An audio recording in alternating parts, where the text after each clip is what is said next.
अपने मुख्यमंत्री से कहना कि मैं एयरपोर्ट तक जिंदा वापस लौट आया। ये शब्द थे प्रधानमंत्री नरेंद्र मोदी के। हाल ही में प्रधानमंत्री की सुरक्षा व्यवस्था में हुई चूक की वजह से भारत की राजनीति काफी ज्यादा गरमाई हुई है। सब इसी बात से हैरान है कि आखिर भारत के सबसे ऊंचे पोस्ट के व्यक्ति की सुरक्षा में इस तरह की चूक कैसे हो सकती है। लेकिन ऐसा पहली बार नहीं जब भारत के प्रधानमंत्री नरेंद्र मोदी की सुरक्षा में इस तरह की चूक हुई है, बल्कि ऐसी घटनाएं कई बार हो चुकी हैं। लेकिन आपको बता दें कि हर बार उनकी सुरक्षा में तैनात उनकी परछाई उनके साथ होती है। जी हाँ, SPG कमांडो, जिन्हें स्पेशल प्रोटेक्शन ग्रुप भी कहा जाता है। प्रधानमंत्री की सुरक्षा में तैनात ये SPG कमांडो इतने ज्यादा हाईली ट्रेंड होते हैं कि पलक झपकते ही किसी भी हमलावर को ढेर कर सकते हैं। पलक झपकते ही ये किसी भी दुश्मन का सीना चीर सकते हैं। दुनिया का ऐसा कोई हथियार नहीं जो ये नहीं चला सकते। ऐसी कोई गाड़ी नहीं बनी जिसे ये नहीं चला सकते। आइए आज आपको दिखाते हैं दुनिया के सबसे खतरनाक हथियार से लैस प्रधानमंत्री की सुरक्षा में तैनात 3000 SPG कमांडोज की आखिर पूरी कहानी क्या है। सन 1984 के वक्त जब प्रधानमंत्री इंदिरा गांधी की हत्या हो, उस वक्त प्रधानमंत्री की सुरक्षा में STF के जवानों को नियुक्त किया जाता था। लेकिन उनकी हत्या के बाद प्रधानमंत्री की सुरक्षा को लेकर सवाल खड़े होने लगे। इसीलिए 30 मार्च 1985 को भारत के राष्ट्रपति ने कैबिनेट सचिवालय के तहत प्रधानमंत्री की सुरक्षा के लिए एक स्पेशल टास्क फोर्स को नियुक्त करने की पेशकश की, जिसके लिए 819 पदों का निर्माण किया गया। इस ग्रुप का नाम था SPG, स्पेशल प्रोटेक्शन ग्रुप। आंखों पर लगा ये काला चश्मा, शरीर पर काला सूट, पांव में काले जूते। आपको बता देते हैं कि SPG कमांडो की हर चीज बिल्कुल खास होती है। ये कोई मामूली कमांडो नहीं, बल्कि ये वो कमांडो हैं जिन्हें इतनी सख्त ट्रेनिंग से गुजारा जाता है कि आप इमेजिन भी नहीं कर सकते। जो ट्रेनिंग यूनाइटेड स्टेट्स के सीक्रेट एजेंट्स को दी जाती है, बिल्कुल वही ट्रेनिंग आज के समय SPG कमांडो पूरा करते हैं। इस ट्रेनिंग को पूरा करने के बाद ये किसी भी तरह की परिस्थिति से निपट सकते हैं। अगर आपने कभी प्रधानमंत्री के काफिले को गौर से देखा होगा तो आपने गौर किया होगा कि प्रधानमंत्री के इर्द गिर्द खड़े SPG कमांडोज के हाथ में एक ब्रीफ केस होता है। हालांकि इस ब्रीफ केस के बारे में बहुत कम लोग जानते हैं, क्योंकि ये कोई आम ब्रीफ केस नहीं बल्कि पूरी तरह से बुलेट प्रूफ है, जिसे बैलिस्टिक शील्ड कहा जाता है। एक प्रकार का सुरक्षा कवच है ये ब्रीफ केस। अगर कभी भी प्रधानमंत्री पर हमला होता है तो इस ब्रीफ केस को पूरी तरह से खोल लिया जाता है। तुरंत SPG कमांडो ब्रीफ केस को खोलकर प्रधानमंत्री के ठीक सामने एक सुरक्षा कवच बनकर खड़े हो जाते हैं, जिसके बाद उन्हें सुरक्षित वहां से निकाल लिया जाता है। आपने देखा होगा कि हर SPG कमांडो के कान में ईयरफोन लगा होता है। असल में ये ईयरफोन एक ऐसा वायरलेस कम्युनिकेशन डिवाइस है जो इन्हें एक दूसरे से कम्युनिकेट करने में मदद करता है। लेकिन यहाँ पर अगर कोई हमलावर प्रधानमंत्री पर हमला करने की कोशिश करता है तो ये भी जान लीजिए कि उस हमले का जवाब देने के लिए इनके पास कौन कौन से हथियार होते हैं। सबसे पहले इनके पास स्पेशलाइज्ड FN57 हैंडगन होता है, जो पूरी तरह से मेड इन बेल्जियम है। इसका साइज 5.7 बाई 28 mm है।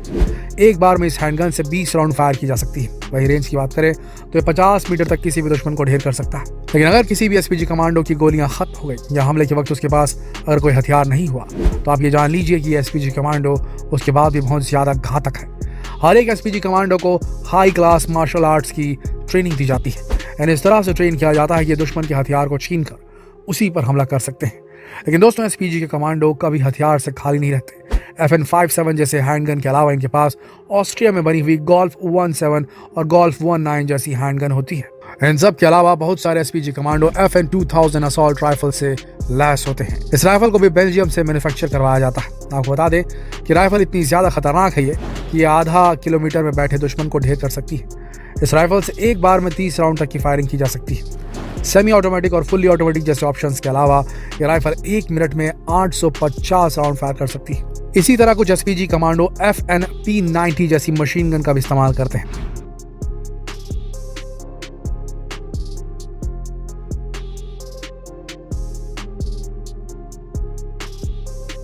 इस मशीन गन में लगी गोलियों का साइज 5.7 बाई 28 mm है। एक बार में 50 गोलियां दाग सकती है। वहीं इस मशीन गन से 200 मीटर की रेंज में बैठे दुश्मन के ठीक माथे पर गोली मारी जा सकती है। लेकिन इन सब के अलावा इसकी फायरिंग रेट 900 राउंड प्रति मिनट है, जो इसे बिल्कुल खास बनाती है। इन हथियारों के अलावा SPG कमांडो का चश्मा भी बहुत ज्यादा खास होता है। हाई टेक टेक्नोलॉजी से लैस इनके चश्मे इतने ज्यादा डार्क ग्लासेस से बनाए जाते हैं ताकि लोगों को ये ना पता चल सके कि ये कहाँ पर देख रहे हैं, इनका फोकस कहाँ पर है। इसी के साथ ये बुलेट प्रूफ जैकेट से लैस होते हैं। इनका सूट पूरी तरह से बुलेट प्रूफ होता है। इनके जूते कुछ इस तरह से बनाए जाते हैं कि किसी भी सतह पर स्लिप नहीं होते। दोस्तों, एसपीजी कमांडोज का निशाना इतना सटीक होता है कि पलक झपकते ही जिस पर हमला करते हैं उसका बचना मुश्किल हो जाता है। वैसे तो एसपीजी कमांडो ढेर सारे हथियारों से लैस होते हैं, लेकिन इनका एक बिल्कुल खास हथियार होता है, FN SCAR H assault rifle. Belgium में बना यह असॉल्ट राइफल 400 मीटर तक की रेंज में फायर कर सकता है। इसकी फायरिंग रेट 850 राउंड प्रति मिनट है। अगर इस राइफल का ट्रिगर एक बार दब जाए तो इसमें से निकलने वाली 20 गोलियां दुश्मनों को छलनी कर सकती है, यानी कि एक बार पुश करने पे 20 गोलियां फायर करती है गन। हालांकि प्रधानमंत्री की सुरक्षा में आप सिर्फ कुछ एक ही एसपीजी कमांडोज को देखते होंगे, लेकिन आपको बता दें कि इनका एक बहुत बड़ा ग्रुप है बैक एंड में। एसपीजी के ढेर सारे जवान काम करते हैं जिनके आज ब्रांचेस हैं। बात करें अगर सबसे पहले ब्रांच की, तो इसमें वो जवान होते हैं जो प्रधानमंत्री की सुरक्षा में तैनात किए जाते हैं। इसके अलावा इसमें कुछ जवान टेक्निकल विंग के लिए काम करते हैं, कुछ कम्युनिकेशन टेक्नोलॉजी पर काम करते हैं, वहीं कुछ वीआईपी मूवमेंट में इस्तेमाल होने वाले ट्रांसपोर्टेशन सिस्टम को संभालते हैं। इसके बाद बारी आती है दूसरे ब्रांच की। इसमें वो जवान होते हैं जो नए जवानों को ट्रेनिंग देते हैं। एसपीजी के कमांडो को हर तरह की ट्रेनिंग दी जाती है, दुनिया भर के हथियारों को चलाना, वीआईपी की सुरक्षा करना, बिना किसी हथियार के लड़ना, घायल होने पर प्राथमिक चिकित्सा प्रदान करना और दुनिया भर की किसी भी गाड़ी को बखूबी चलाना, इन्हें सब कुछ सिखाया जाता है।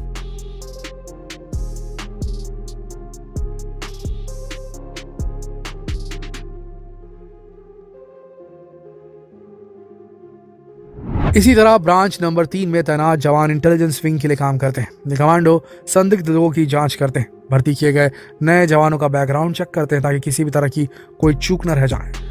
वहीं बात करें ब्रांच नंबर 4 की, तो इसमें प्रशासनिक काम से जुड़े कमांडोज को तैनात किया जाता है। फाइनेंस ड्यूटी, इसके अलावा हथियारों के खरीदने का काम यही कमांडो करते हैं। लेकिन अब आप ये बात जान लीजिए कि इतने बड़े सिक्योरिटी ग्रुप को हैंडल करना इतना आसान भी नहीं। सुरक्षा में कोई कमी न रह जाए, इसके लिए हर साल एसपीजी के ग्रुप को अच्छी खासी फंडिंग दी जाती है।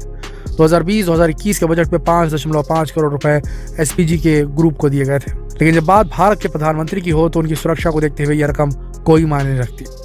तो दोस्तों, कैसा लगा आपको जानकर एसपीजी कमांडो फोर्स के बारे में?